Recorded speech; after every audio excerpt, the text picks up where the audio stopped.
Mr. Kevin Lawrence. Thank you.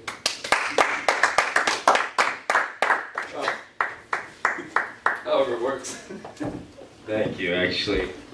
Hello, Van Nuys. How are you doing? Good to be here in the San Fernando Valley. I think I'm very proud and honored to be here, and I say that, like, totally for sure. It's actually, I'm not trying to be funny. Actually, I am trying to be funny. It's open mic night. What am I talking about? But it's a lot of respect going on here. And these very streets, there's legends, hollow legends of the valley. Somewhere around here, Daniel Russo won the championship at the All Valley. He did it for everyone in Reseda who was looked down upon. I watched these movies from when I was a kid and such like that, and you really know these areas, Encino, Reseda. You basically pretty much have a map of it through pop culture before coming out here. And, you know, you walk around, you know, pretty much you think it's still mid-80s, so, you know, you just pretty much act like Jeff McCoy. That's how I've been living my life since I was 15.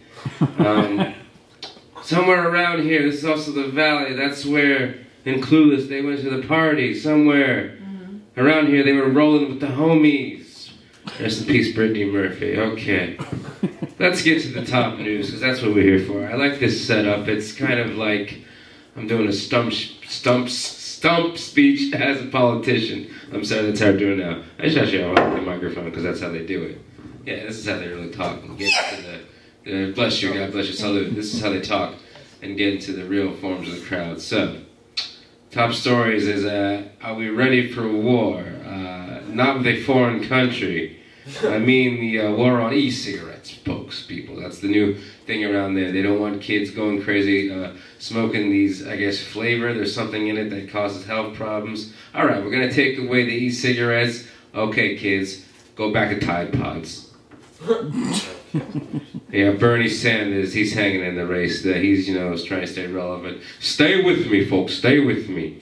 And Bernie's really got my vote. I mean, if you watched the Emmys last night, it's a bunch of, all these shows are on Amazon, Netflix, HBO Go, something you gotta have paid subscriptions for. No more are you winning an Emmy for like a Law and Order, the looks like he's checking out of this hotel. You know, it's all these network streaming places that I can't afford as the working man. So Bernie Sanders just has a plan. We have to stop the 99% who are running all of streaming sites and can't see the 1%ers who are actually making the good quality TV.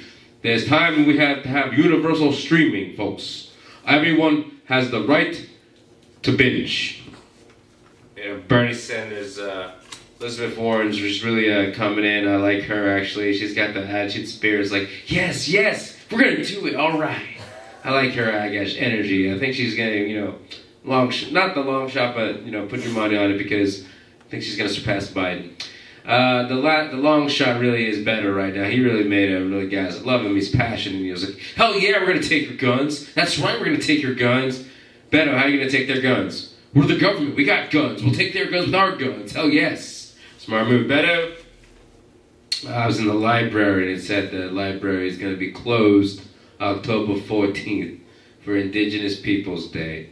I thought, okay, that's good, you know. Then I thought about it again. One day?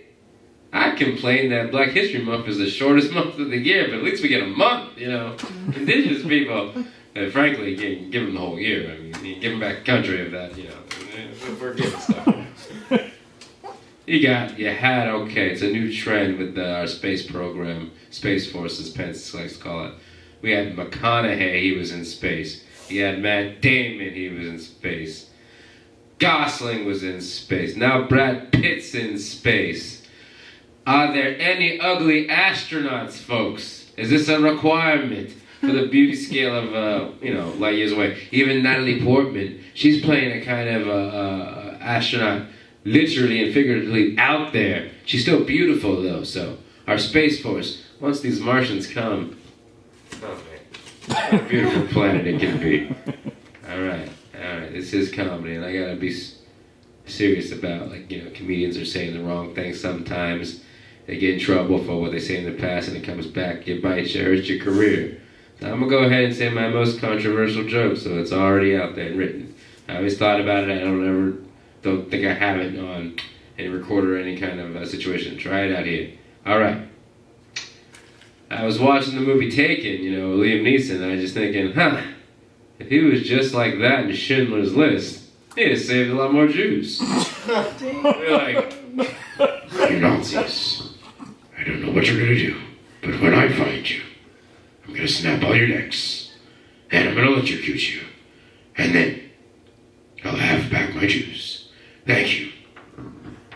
That's really it. That's where the song goes. So, you know, kiss Saturday Night Live goodbye.